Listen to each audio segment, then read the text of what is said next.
geldiğim için ben çok mutluyum. Güzel etkinlikler oluyor. Yaz tatilinde böyle bir şey olması çok güzel. Buraya geldiğim için çok mutluyum. Bu gibi etkinliklerden yani çok memnunum yani. Orhan Çerkez'e de çok teşekkür ederiz. Başkan oldu. Bize çok şey kattı. Yani çok mutluyuz.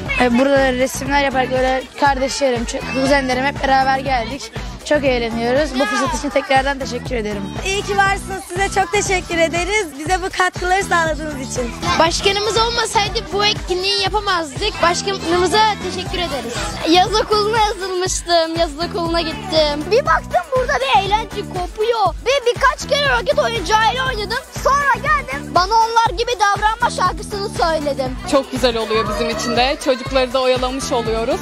Çok teşekkür ederiz başkanımıza. Çok sağ olun. Çok güzel etkinliğiniz. Çok teşekkür ederiz. Başkanımıza da teşekkür ediyoruz burada. Yani evde sıkıldıkları için burada parkta güzel etkinlikleriniz için teşekkür ederiz. Sağ olun.